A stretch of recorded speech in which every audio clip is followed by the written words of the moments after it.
wondered what really happened behind every food we eat every day? Like we enter a restaurant, we see smiles, delicious meals, and a comfortable place to eat. But behind every place is a story, hard work, and passion. Today, we're not just talking about food. We're discovering the people and experiences that make a restaurant come alive. So today, let's meet someone who experiences this every day.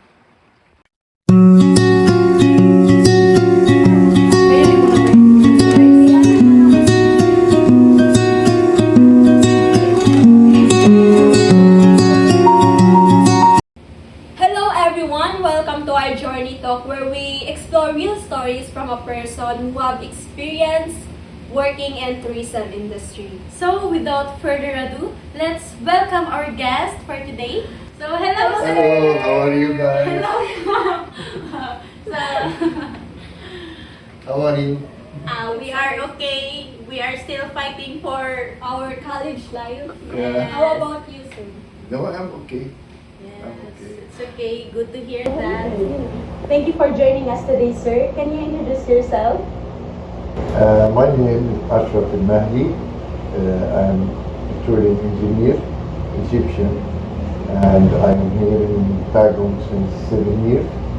And I was the owner of Salt and Pepper Restaurant, the only restaurant in Mindanao serving Egyptian food. Can you describe the nature of your work, sir? I was managing the restaurant, and at the same time I was senior chef, quality control and controlling the kitchen, especially when it comes to the Egyptian food and ingredients to make sure it will be exactly as it is in Egypt. What inspired you to work in this industry, sir? Diba, you told us when we worked in your restaurant, you are an engineer Yeah. at Egypt.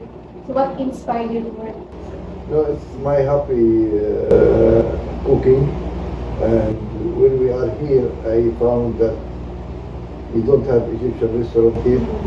Even the Arabic food different than what we know.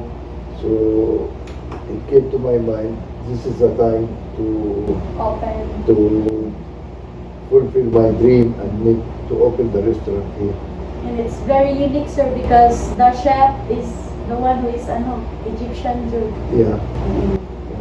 Then, di ba, you told us that it's your dream to be, it's your dream to build a restaurant. Yeah. And it's very good that because that you build a restaurant here in Philippines, di ba? First Egyptian restaurant In in Mindanao, Mindanao. and almost we can say all over Philippines. No Egyptian, pure Egyptian restaurant Yeah. in all Philippines except Salt and Pepper. The chef is engineer, Yeah. ex-engineer, di ba? And then office, di ba? You work in the office? No, yeah, in the last 14 years I was the general manager of the company. General manager. What are the challenges you've encountered during your job?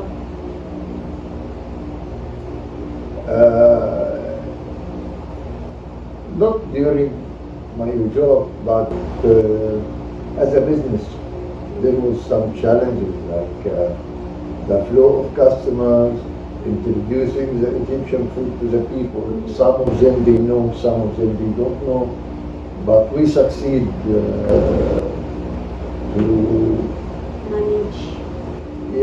manage this problem and to have a good base of customers like they like the Egyptian food. How do you feel about that, sir, when people like your food, when the feedback, sir, is good? The How do most you feel? successful moments in my life. What about if the feedback is sir, bad? Actually, I will not tell you it didn't happen. It happened, but you can count it in one hand, 2, 3 times.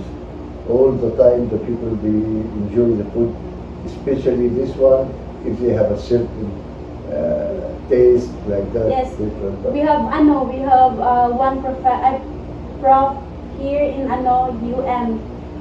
She told us that she went there in the salt and pepper, and she loved the food. Bechamel, especially the bechamel also.